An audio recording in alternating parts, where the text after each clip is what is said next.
saw myself as one of the guys and I was so proud of it. But you know what? Being a saleswoman or in any position, without my feminine characteristics, I wouldn't be as good as I was.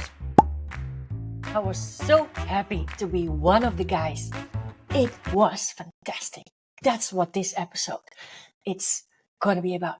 I'm gonna share about gender bias, about my personal stories, and of course, how to look at yourself in a different way. Okay, welcome to a new episode of the podcast for female leaders. I remember, I think, I should be around, I had like 5 years of working, 5, 6, 7 years working experience. And that for me was the moment where I discovered that I wanted to be a saleswoman. I was asked to work for a company in a sales position, and I'd actually just worked for 5 years in a non-profit organization, and I was like, okay, this is the fantastic change on my CV that I have also not only non-profit experience, but also in a company where it's more about money, I would say. But maybe that's not even true, because it's every company, profit, non-profit, it's about money. But anyway, that's a different story. I discovered that I wanted to be a saleswoman, top saleswoman. I wanted to be very good at it because I've really enjoyed my first year or so experience. And I remember I was working at a company.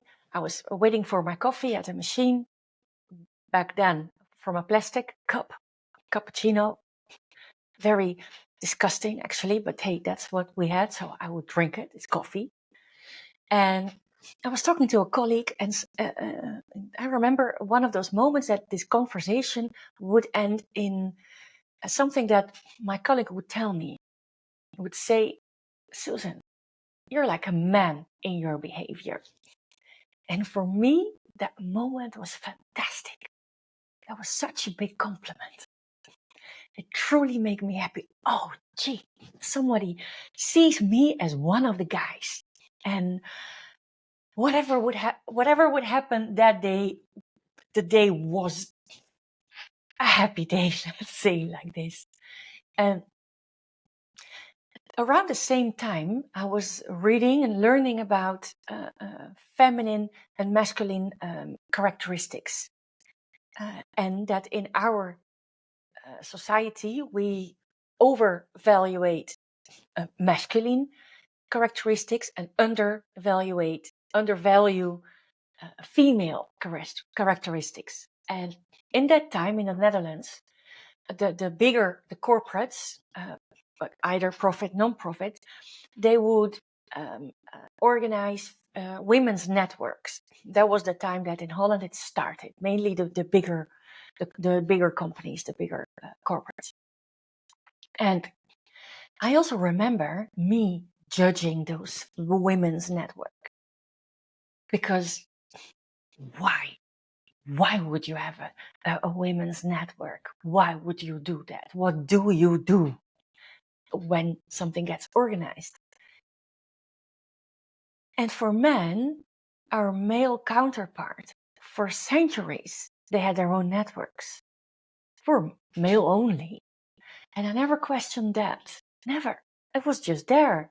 It was just part of what is. And from that experience, I was like, okay, Susan, you now take the mirror in front of you and confront yourself with this one question, because why do you believe a male network is normal, is just there?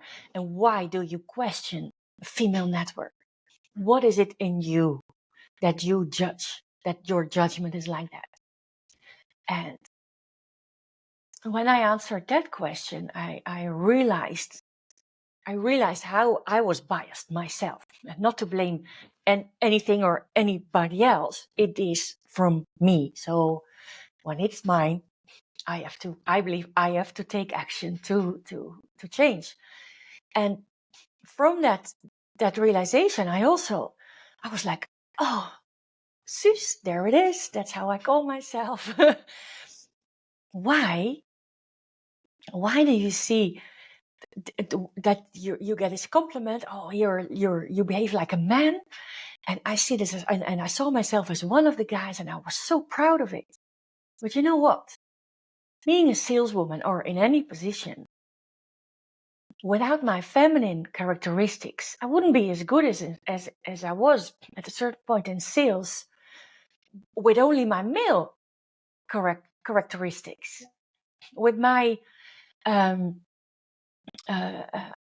I could empathize. Is that the correct way to say it? Well, I will look it up later, but I think you know what I mean. When somebody said yes to me, and then meanwhile the face was saying a no, or the gesture was saying no in every single possible way, I would ask, "Are you sure?" Something like that, or tell me what's going on in your mind, or whatever the relationship was between me and my customer or potential customer. And I never said this out loud, but I often went for a bit of a short-term loss when I knew for the long term there would be more potential turnover in it. So that's also a long-term view, is a female characteristic.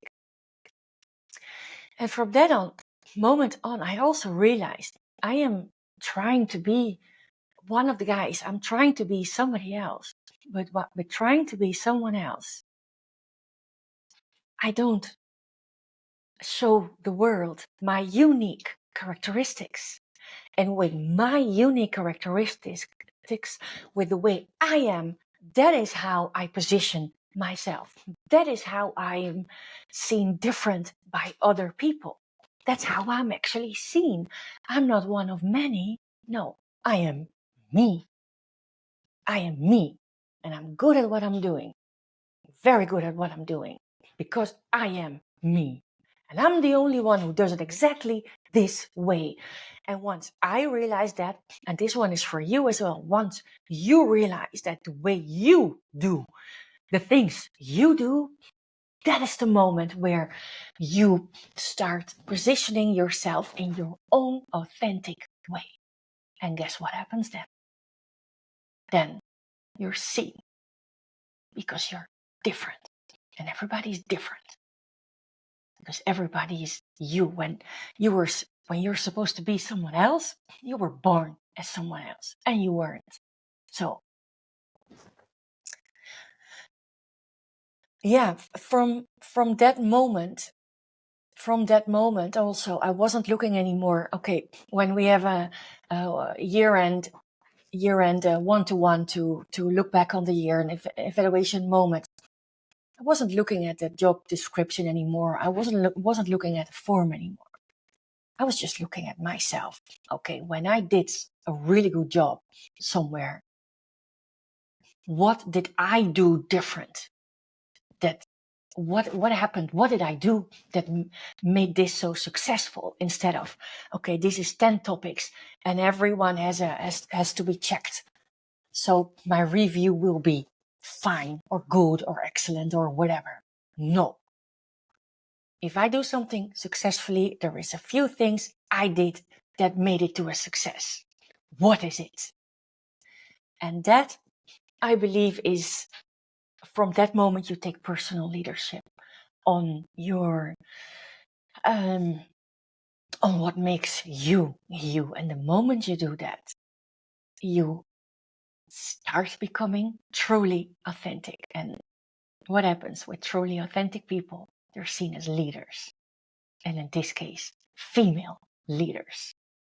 So if you recognize yourself in any of this, then being proud of male behavior or being seen like that, or, there is no right, there is no wrong, but realize that there is a whole bunch of things that also characterize you. And it does not only contain the male characteristics. It's both. Preferably 50-50, because that's where you're balanced.